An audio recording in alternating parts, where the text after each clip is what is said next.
absen 17. Saya Ibu Tri Bintang Pratnya Meswari, absen 2. Dan kami dari kelompok 5.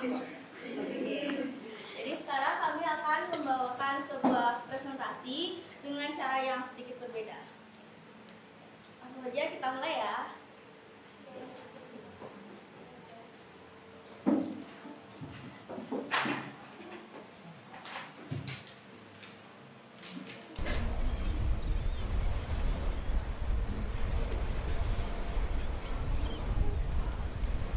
Guys, kok di sini hawanya kayak beda gitu ya? Hutannya serem. Lalu, mereka tersadar bahwa ini adalah hutan yang berbeda dengan hutan asal mereka. Kok rutenya beda ya sama di peta? Apa jangan-jangan?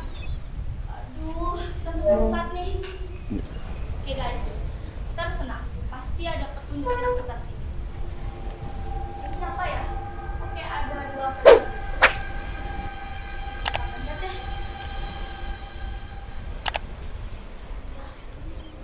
Ada batu-batu. Enak nih kalau dipencet.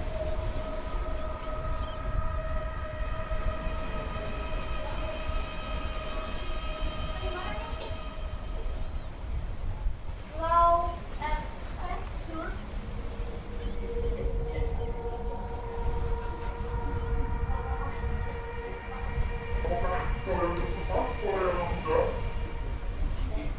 Suara siapa tuh? Kami adalah penjaga hutan hukum ini. Ini adalah hukum melarang kita melarang.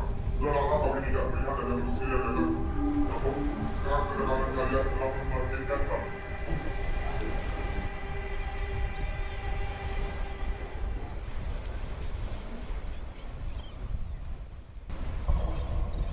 Wow. Siapapun kalian, tolong dong, tolong bantu aku dan teman-temanku keluar dari hutan ini dengan selamat. Itu selamat datang di Wild Forest atau hutan hukum. Untuk dapat keluar dari hutan hukum, kalian harus mengingat prosedur yang kami berikan. Apakah kalian sudah paham? Apakah kalian sudah paham, teman-teman?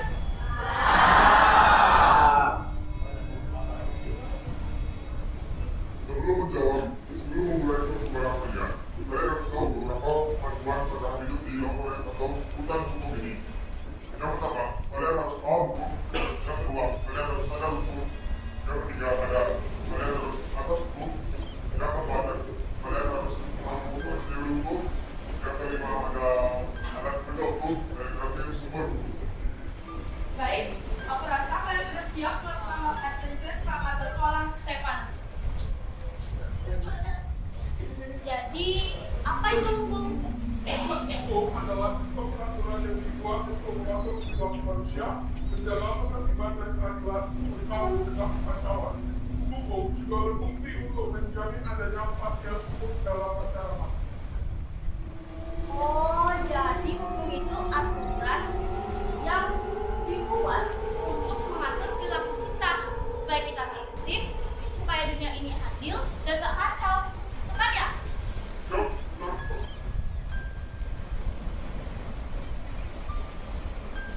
Terus sadar hukum itu kayak gimana sih? Dalam hukum adalah kesadaran akan nilai-nilai yang ada di dalam diri seseorang terhadap perilaku. Ciri-ciri seseorang memiliki kesadaran hukum yang pertama, rendahnya tidak melanggar hukum. Yang kedua, menegakkan hukum dan mengamankan diskriminasi. Yang ketiga, hak dan kewajiban paham dengan hukum. Oh, berarti sadar hukum itu kita paham dan patuh sama hukum. Karena kita sadar hukum itu penting ya teman-teman. Ya,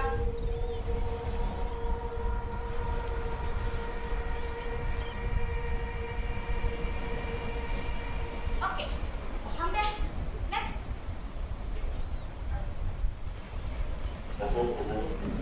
Asas adalah pasal hukum dan kelima pasal dalam pasal 24 besar atau tindakan.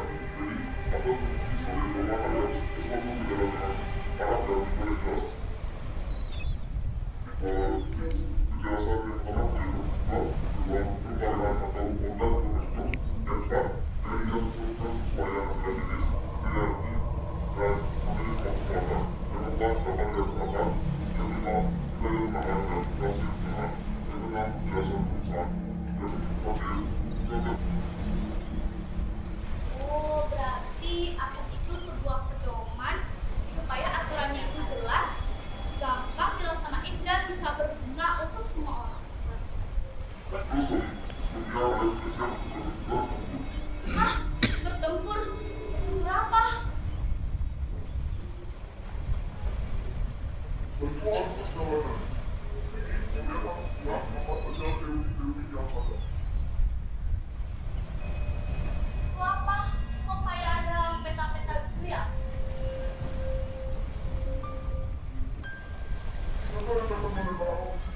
kenal tentang itu favorit pasangan dan pasangan dapat melanjutkan ke sekolah. Tapi gimana kita bisa mengikuti itu? Apakah kalian lupa masing-masing dari kalian telah memiliki LKS yang akan membantu kalian menemukan kunci yang hilang? Kalian memiliki waktu sampai kami selesai menjelaskan teori itu. Teman-teman, kalian boleh bagi tugas ya. Ada yang nyari kuncinya dan ada yang nyimak materi ini.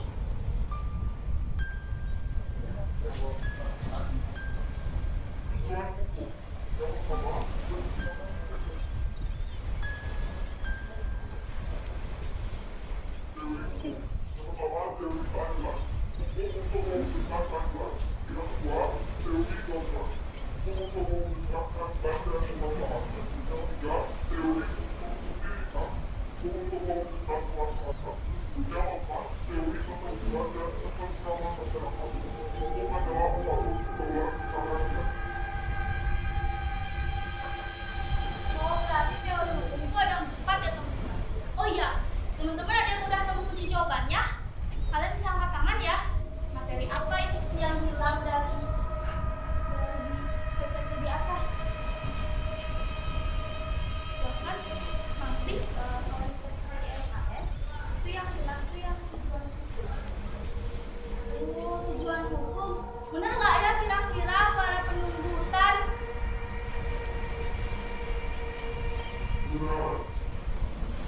Selamat ya Mangsi. Mangsi dapat poin tambahan.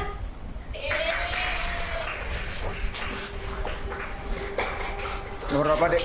Nomor berapa? Habisan berapa? Selamat, kamu telah membuat catatan dan melakukan jalan.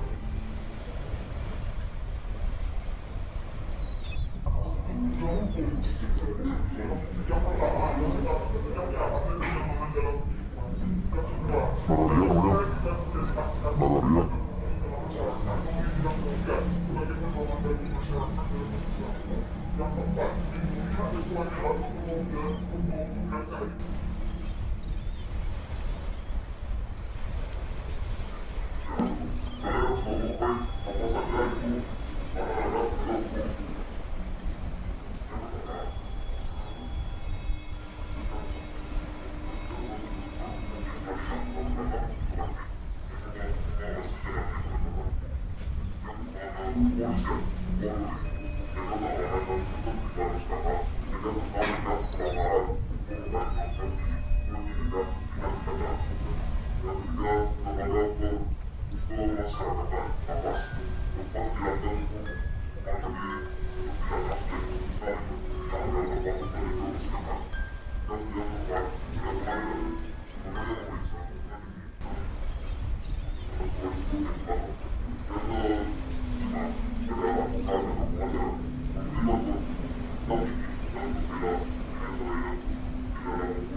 Kalian harus mengetahui apa saja itu anak-anak dalam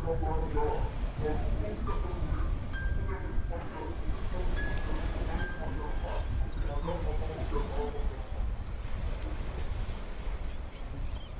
Hukum tidak tertulis.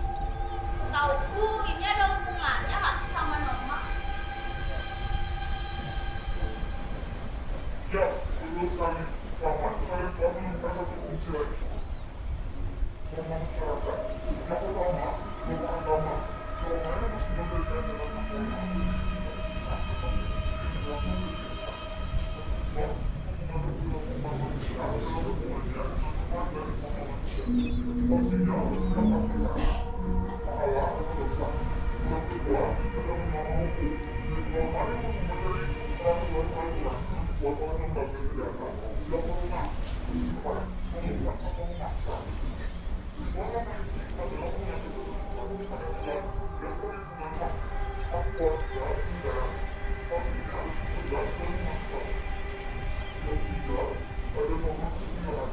Peraturan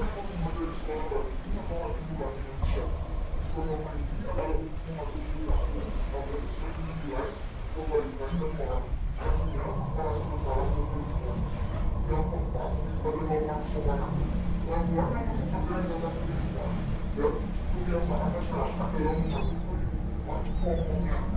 Yang ini adalah mengatur tata krama, etika, dan kebiasaan yang tentu dibayar oleh orang besar.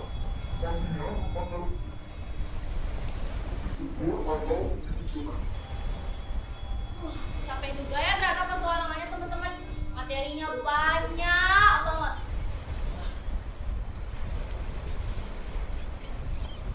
Selamat, kalian telah berhasil mengambil berbagai bantuan dari Indonesia.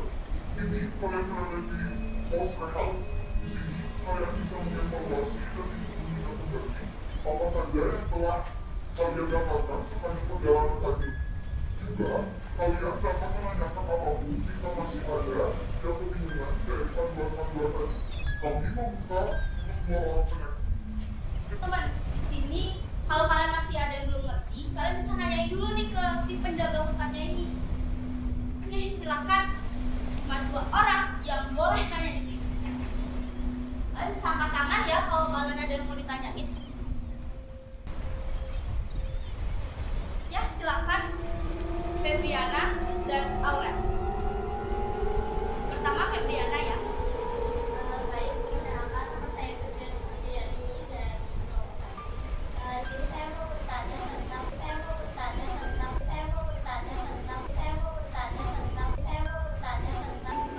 alat penegak hukum itu malah gimana ya?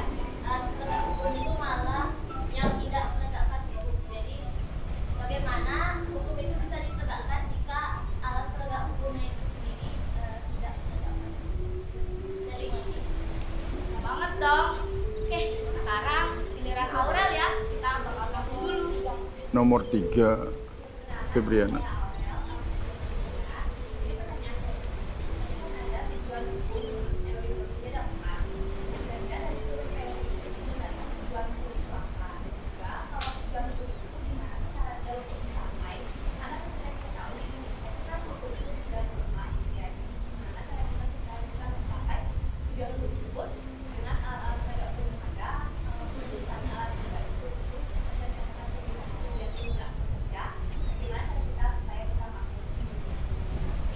Terima kasih kepada Febriana dan Aurel karena kalian sudah bertanya di sesi ini.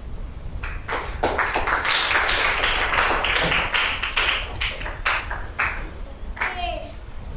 Halo para penjaga hutan hukum, kalian sudah dengar kah tadi pertanyaan teman-temanku? Kalau udah, nanti boleh dijawab ya. Sekarang kita rehat dulu nih, mumpung lagi di pos rehat. Kita bisa sambil ingat-ingat tadi kita dapat materi apa aja ya teman-teman. Kita bisa sambil ingat-ingat nih. Nanti katanya kita bakal bertempur ya. Aduh, gimana sih lagi tuh?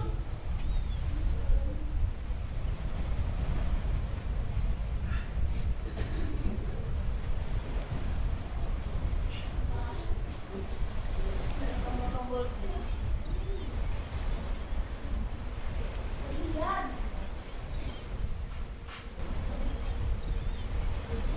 Halo, para penjaga hutan hukum. Kalian udah dengar belum? Tadi pertanyaannya apa?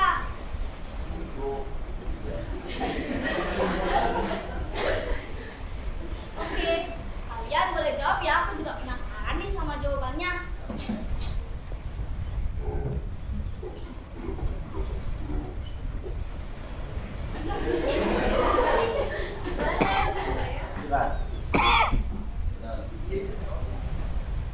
Ada yang memberikan tanggapan? Boleh?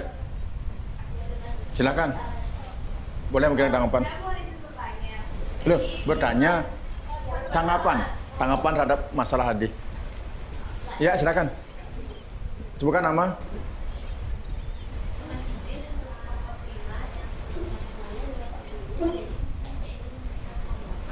Sebutkan nama dan absen, Dek.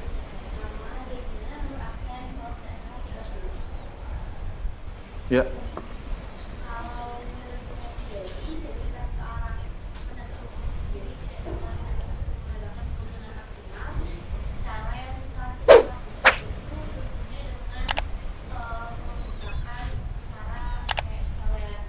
Demo atau menggunakan cara yang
pertanyaan selanjutnya kayak bisa dijawab deh.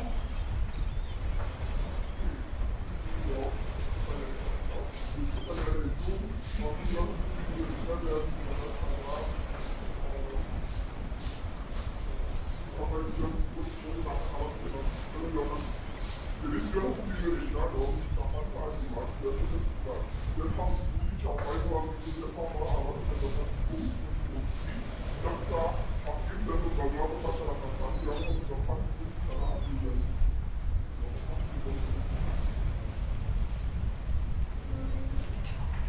Kalau menurut kalian, kira-kira kalau di kehidupan sehari-hari gimana cara kita bisa mencapai tujuan itu? Ada boleh yang lain dulu. Oke, aku juga menanggapi deh. Kalau semisal di kehidupan sehari-hari, gimana sih cara kita melakukan hukum supaya mencapai tujuannya? Nah, itu kita bisa mulai dari hal kecil kok. Umpamanya kita nyebrang jalan sesuai aturan, terus kita di jalan naik motor, kita ketika naik motor kita pakai helm, mentaati tata tertib lalu lintas. Nah, itu juga bisa dilakukan sebagai langkah kecil untuk mentaati hukum. Dan hukum itu tujuannya sebenarnya supaya kehidupan ini nggak kacau, biar adil, yang benar itu mendapatkan pembelaan. Namun ketika alat penegak hukum itu sendiri tidak becus dalam kerjanya, itulah yang menjadi permasalahan kita di Indonesia saat ini, teman-teman. Nah, sekarang peran kita sebagai generasi muda ini, kita kan nanti ketika kita dewasa, kita yang akan menjadi mereka, kita yang akan menjadi aparat tersebut, kita yang akan mengambil kendali negara ini. Jadi dimulailah dari sejak dini. Mindset kita yang harus berubah. Jangan sampai kita terbuai oleh nikmatnya duit. Nah, itulah yang harus kita tanamkan dari mindset kita sejak dini. Ketika kita sudah mengambil alih dunia, kita akan memperbaiki kesalahan-kesalahan tersebut.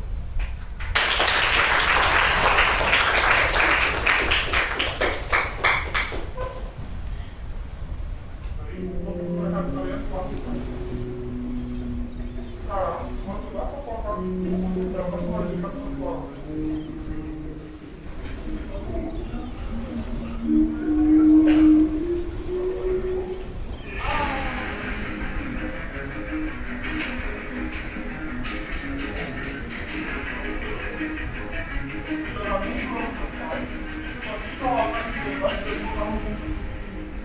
Nanti tetap waspada, sangat banyak hal-hal mengenai diucapkan oleh guru tadi. Sangat, aku yakin kau pasti bisa.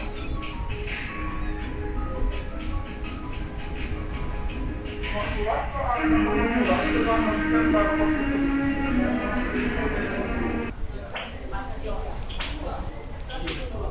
Kalian harus cepet-cepetan ya, kalian angkat tangan nih.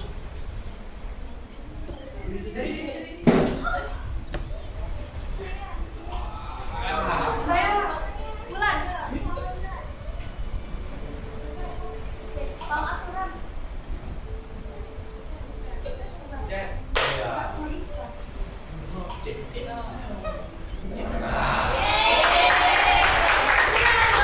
Satu poin. Kelompok bulan kelompok berapa? Bulan kelompok berapa? 8. Kelompok 8 dapatkan 1 poin.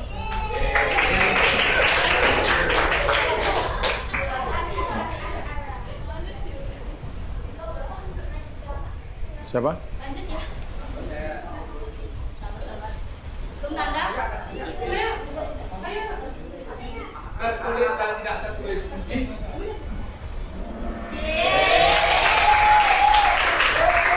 Satu mendapatkan 1 poin. Siapa?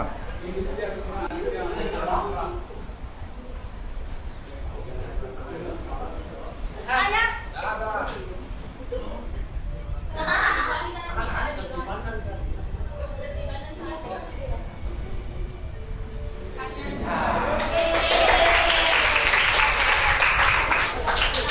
Namanya?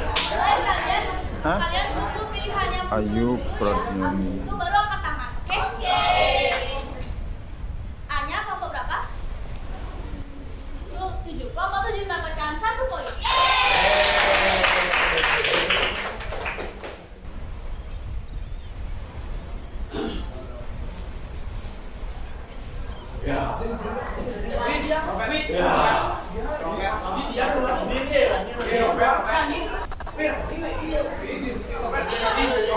Rani, silakan.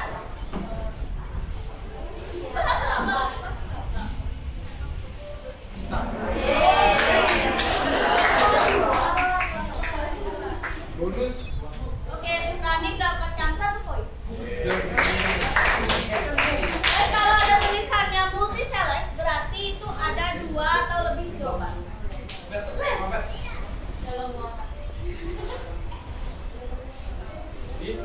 Silakan Ananta. Pura-pura lupa wertan.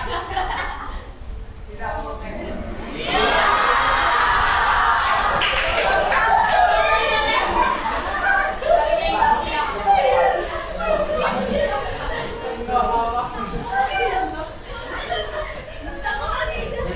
Multi select guys. Hah? Multi select. Nanti yang peraturan mengenai tingkah manusia dalam pergaulan masyarakat dan sistem itu aja. Lanjut. Yang pertama ada peraturan mengenai tingkah laku manusia dalam pergaulan masyarakat sama hasil negosiasi antara logika dan kegiatan masyarakat. Oke, kita coba share deh.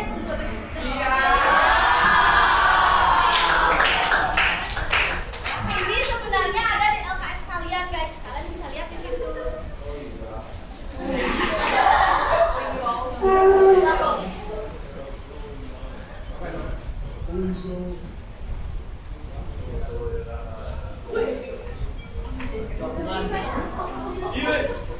Elina, teori utilitas.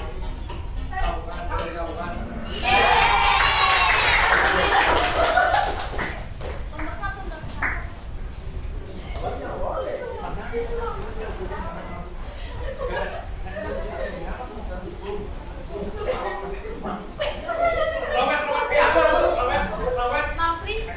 Maksud asas hukum yaitu kejelasan kebenaran keterbukaan.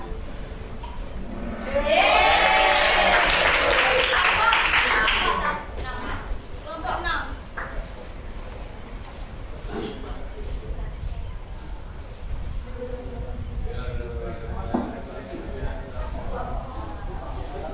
Robert.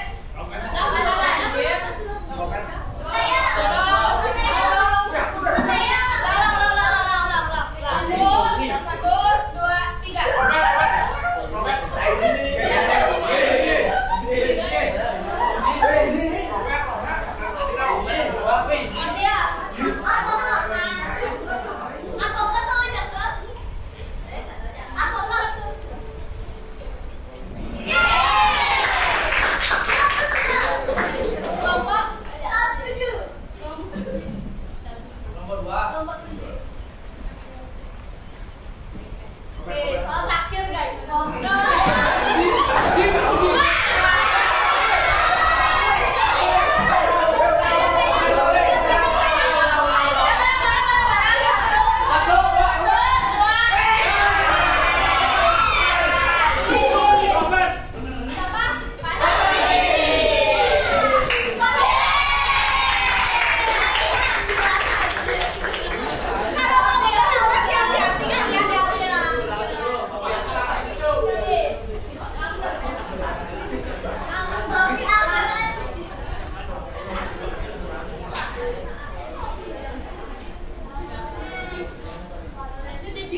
Oke, kelompok 1 dan kelompok 7 seri. Jadi kalian akan diberikan 1 pertanyaan.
Berikan aplaus buat kelompok 5 ya.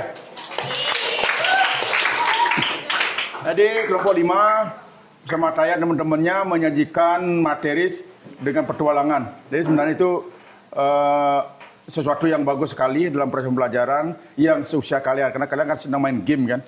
Itulah game-game yang petualangan begitu. Tapi setidaknya sebenarnya kalau kalian mau belajar sehingga kelompok penyaji itu lebih mendapat perlawanan gitu. Kadang-kadang kan kelompok audien tugasnya hanya mendengarkan saja, dia kadang-kadang belajar dia. Sehingga kurang greget. Tapi walaupun itu udah bagus sih. Lagi buat kelompok 5. Nah sekarang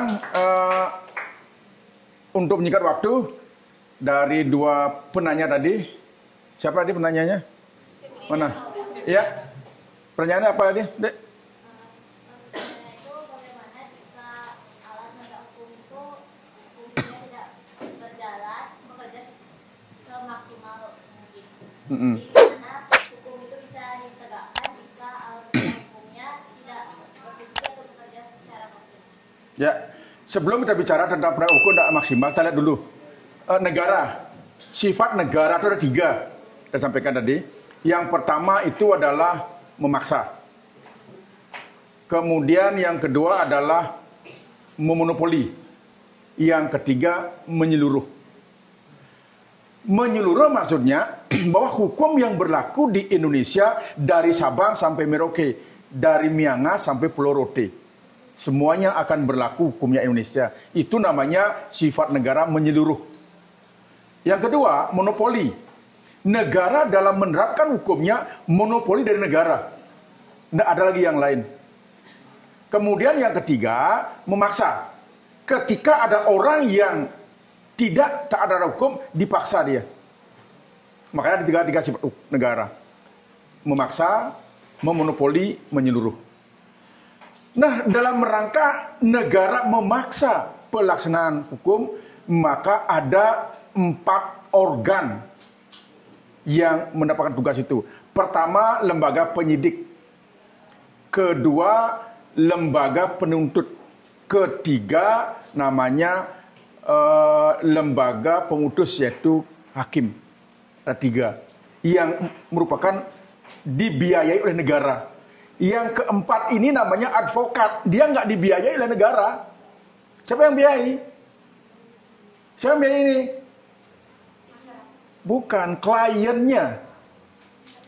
Kalau ada orang berusaha dengan hukum, maka ada orang mencari pengacara. Maka pengacara ini dibiayai oleh yang mencari hukum. Atau yang mengaji pengacara itu, atau kliennya. Sehingga tidak ada batasannya. Berapa gajinya? Tidak ada batasannya. Mau 1 miliar, mau 100 miliar, tidak masalah. Tetapi kalau yang 3 tadi itu, polisi, jaksa, hakim, negara yang biayai, sudah dipatok gajinya, tidak boleh lebih dari itu. Kalau lebih dari itu berarti korupsi, gitu ya. Oke? Nah, setelah selesai prosesnya, maka yang terakhir namanya lapas. Oke? Nah, permasalahannya bagaimana kalau terjadi permasalahan penegak hukum ini? Ya tentu ada lembaga pengawasnya.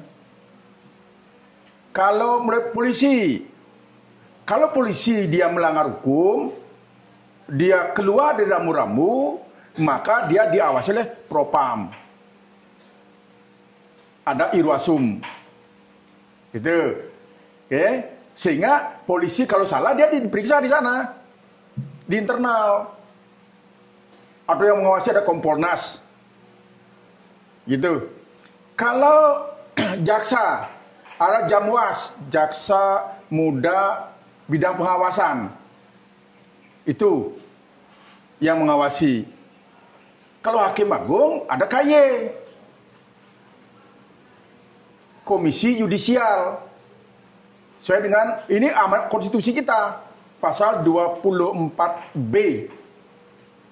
Pasal 24B ayat 1 dikatakan bahwa Komisi Yudisial adalah lembaga mandiri yang memiliki wewenang mengusulkan pengangkatan Hakim Agung dan melaksanakan kewenangan lainnya menjaga kehormatan, keluhuran martabat dan perilaku hakim.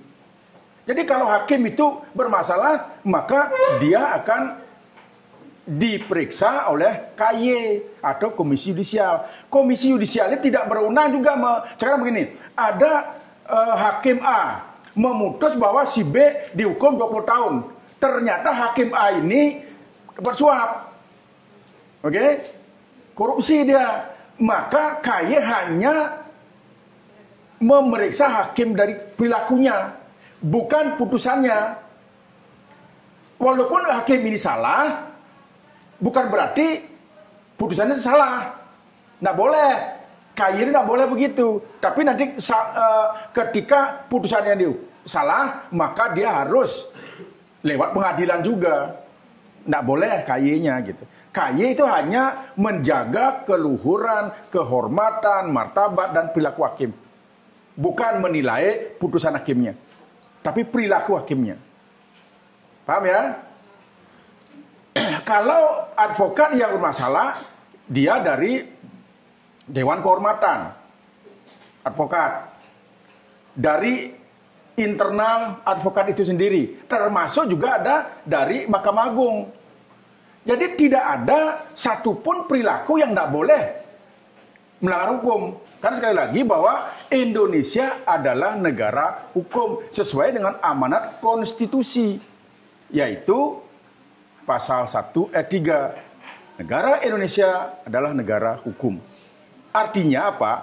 Bahwa tidak ada satupun perbuatan yang boleh melanggar hukum. Maka dalam prinsip negara hukum ada 3. Yang pertama, supremacy of law. Yang kedua, equality before the law. Yang ketiga, due process of law. Supremacy of law artinya hukum yang tertinggi. Tidak boleh ada orang di atas hukum, termasuk penegak hukum. Yang kedua, equality before the law. Semua orang sama di hadapan hukum, termasuk aparat negara. Dan yang terakhir, due process of law. Yaitu tidak boleh menegakkan hukum, melanggar hukum. Apa yang maksud dengan due process of law? Due process of law itu artinya bahwa ketika mungkin siapa tahu anak-anak dipukul orang, terus kalian nonjok orang juga. Kenapa? Kenapa kamu nonjok? Karena saya dipukul. Kalau kamu berbuat itu berarti kamu melanggar due process of law. Artinya anak-anak menegakkan hukum tapi melanggar hukum. Kalau anak ingin menegakkan hukum, anak-anak dipukul orang, larilah ke polisi, ke polsek, minta visum. Setelah itu tuntut ke pengadilan. Karena yang mengatakan benar atau salah hanya pengadilan. Tidak ada satupun lembaga yang diberikan kewenangan oleh negara ini untuk menyatakan benar salah selain pengadilan. Ya. Ya. Bagaimana jika misal tapi jangan sampai terjadi ya. Misal kita sedang berada di kondisi kita akan diperkosa orang. Iya. Nah, itu kan kita sebagai bentuk perlawanan tuh. Misal kita melihat ada senjata tajam di dekatnya, kita langsung bunuh. Otomatis untuk menusuk supaya dia tuh tidak bisa bergerak dan kita bisa lari gitu loh. Iya. Nggak masalah. Itu artinya Anda menyelamatkan jiwa Anda. Dulu pernah kejadian nih, pernah lihat tuh orang Madura dirampok oleh perampok, terus dia berkelahi, dia ambil senjata perampok, dia bunuh. Tidak melanggar hukum. Lalu di mana yang harus diterapkannya due process? Due process gini, kalau ancaman nyawa Anda itu tidak terjadi, tapi ketika Anda menyelamatkan, tapi kalau dipukul sekali betul langsung Anda berkelahi begitu, Anda menjadi pelaku sekaligus korban. Tetapi ketika nyawa Anda terancam terus dengan spontanitas Anda membunuh karena menyelamatkan jiwa Anda. Nah, ya sama dengan pernah di Madura itu. Bukan Madura, orang Madura dulu pernah pernah ditangkap polisi juga mau dihukum, tetapi Pak Mahfud MD menjelaskan itu, cuman saya lupa pasalnya karena saya bukan orang hukum ya, tapi ada itu. Ya, bahwa ketika nyawa kalian terancam, terus dengan spontan anak-anak melakukan pembunuhan gara-gara menjaga jiwa kalian, keselamatan kalian, saya kira ada masalah. Tetapi kalau berkelahi, Gara-gara dipukul duluan, akhirnya kamu berkelahi, itu melanggar due process of law. Karena apa? Menegakkan hukum, melanggar hukum. Ya. Nanti kalau misalnya pas kita dipukul, terus kita yang mukul dia gimana? Tetap bersama. Kenapa? Karena jiwanya belum terancam. Nanti bagaimana sih cara menentukan jiwa terancam? Pengadilan menentukan. Oke? Pengadilan yang menentukan bahwa itu terancam nggak? Itu penyelamatan diri apa enggak? Gitu.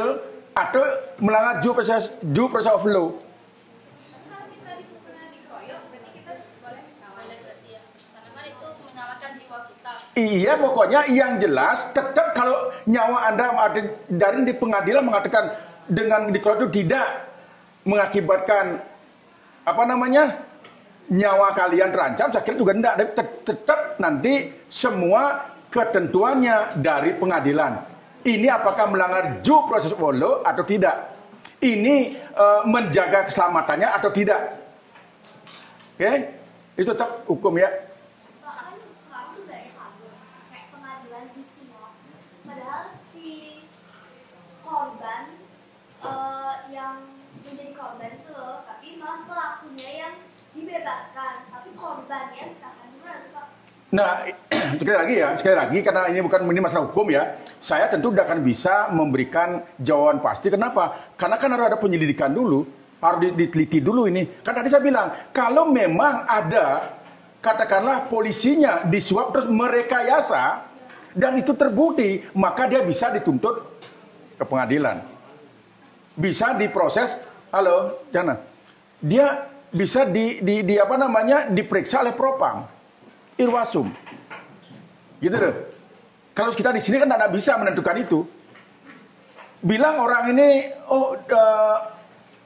dia ini salah tangkap, kan tidak boleh kita bilang, salah tangkap. Harus dibuktikan. Sama dengan yang di di Cirebon itu, ya yang kasusnya siapa itu? Siapa namanya? Vina. Itu kan orang-orang hebat itu menentukan. Karena bisa kita, apalagi kita, paham ya? Paham ya? Jadi bagaimana apakah ini benar-benar salah tangkap atau bagaimana? Ini karena dibuktikan di pengadilan, tidak bisa kita. Karena sekali lagi yang menyatakan benar atau salah hanya pengadilan. Maka bermainnya hanya di pengadilan. Kita mengatakan bahwa orang ini salah tangkap, orang ini disuap, tidak bisa kita. Karena hanya di luar, tapi nanti itu harus dibuktikan di pengadilan. Ya. Seperti yang Bapak bilang tadi, bahwa semua orang itu kan sama di mata hukum, termasuk aparat-aparat tersebut. Menurut Bapak, gimana sih caranya biar Indonesia ini bisa menerapkan semua orang itu sama di mata hukum? Karena kan sekarang nih banyak banget ya orang-orang yang, maksudnya tuh aparat tersebut tuh melanggar hukum, tapi dengan gampangnya mereka membungkam kesalahan mereka tuh dengan uang. Jadi menurut Bapak gimana sih caranya biar Indonesia itu dapat menerapkan permasalahan tersebut? Soalnya kan banyak juga mahasiswa hukum itu yang dihianati sama hukumnya sendiri. Bisa aja dari saya. Terima kasih. Siapa namanya, Dek? Nana. Oh, Nana nama lengkap siapa? Nama lengkapnya? Niputu Maheswari Narayana Putri. Oh, Maheswari begini. Nana. Oke, Nana begini. Masalah tidak profesionalnya aparat hukum, tentu ini kan dari puncaknya nih. Siapa itu? Presiden. Kemudian ke bawah ini. Kita sekali lagi bahwa masyarakat menggantungkan harapan dalam pencarian hukum itu ada di yang tertinggi ada di Mahkamah Agung. Oleh karena demikian, jangan sampai Mahkamah Agung perilakunya, kehormatan dan martabatnya tidak bagus di mata masyarakat, maka ada KY, Komisi Yudisial, untuk menjaga itu. Artinya infrastruktur yang ada di Indonesia ini sudah lengkap.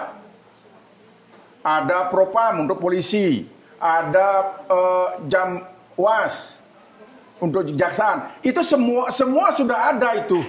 Semua sudah ada infrastrukturnya. Cuma sekarang bagaimana pelaksanaan ini konsisten apa enggak? Ini problemnya. Ya kan?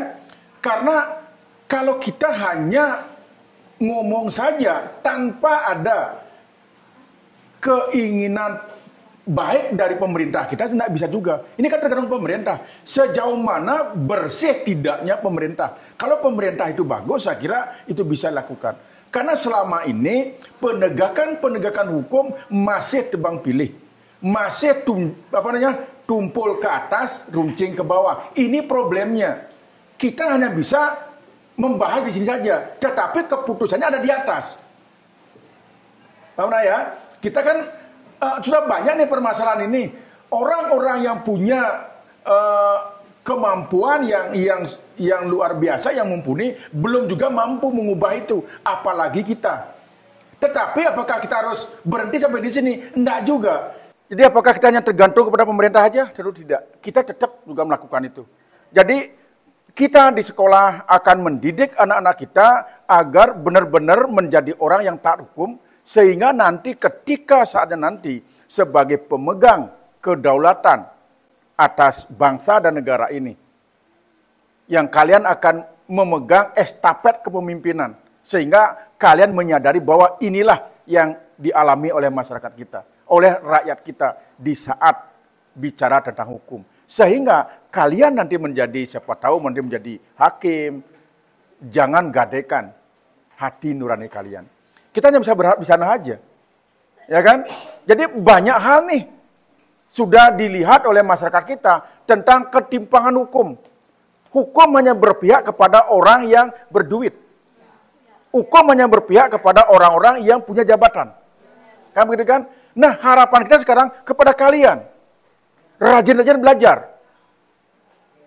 Jangan pernah berhenti belajar, sehingga saat nanti siapa tahu kamu menjadi hakim. Kamu menjadi ketua Mahkamah Agung, ketua jaksa, kejaksaan. Kalianlah yang menentukan itu. Saya kira hanya itu yang bisa saya sampaikan buat Nana. Oke, ya. Ada lagi?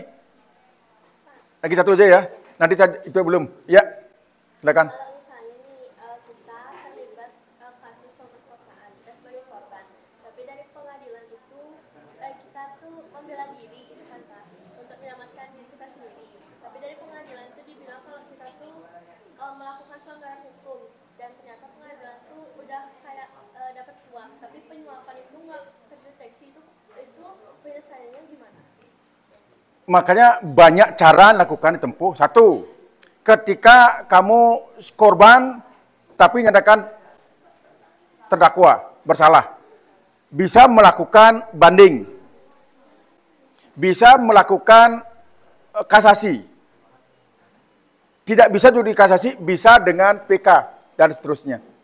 Ya, sekali lagi itu kan hanya yang kita bicarakan di sini hanya sebatas teorinya saja. Kadang-kadang kenyataannya seperti itu sebenarnya. Banyak sekali orang yang tidak bersalah tapi mendekam di pengadilan, di lembaga pemasyarakatan. Kenapa? Karena gara-gara padahal dia korban tapi jadi terpidana. Itu ya. Jadi ada upaya hukum sebenarnya. Kemudian bisa melakukan pengujian kepada perilaku hakim yang tadi saya bilang itu. Atau kita juga bisa ke pengawas kepolisian, pengawas kejaksaan. Ada jalannya. Tetapi sekali lagi harus due process of law. Artinya tetap harus sesuai dengan prosedur hukum. Tidak boleh melanggar hukum gitu. Itulah hukum. Ya. Tapi kalau di sini kita cari kebenarannya, tidak akan bisa. Seperti saya bilang tadi, bayangkan kasus Vina aja, padahal orang hebat itu. Masih juga pro kontra. Ada satu pihak mengatakan bahwa 8 narapidana itu bukan pelakunya. Tetapi di pihak lain ada juga mengatakan bahwa yakin itu pelakunya. Ya kan? Atau kasusnya siapa namanya? Yang Syanida itu? Wongso siapa? Siapa? Jessica Wongso. Sampai saat ini kan ada masih meyakini Jessica Wongso sudah salah. Iya kan? Itu makanya kita sulit bahasa di sini. Tetapi apakah berhenti di sini? Tidak juga. Tapi saya ingin menciptakan anak-anak yang punya integritas nanti ketika kalian memegang tampuk kepemimpinan suatu saat nanti. Oke. Ya. Lanjut, lagi satu pertanyaan tadi. Pertanyaannya tadi kan ada 4 teori hukum. Nah, dari semua teori itu, kira-kira sebenarnya tujuan hukum itu apa dan gimana caranya mencapai tujuan hukum di keadaan Indonesia yang sekarang hukumnya itu lagi dilemahkan? Pokoknya intinya tujuan hukum kan menjaga ketertiban, keamanan, keadilan, kan itu tujuan muaranya kan. Pokoknya apapun teorinya ya jelas adanya hukum agar negara ini tertib, masyarakat ini aman, masyarakat ini tercipta keadilan. Nah, bagaimana menciptakan itu? Yang pertama aja dulu.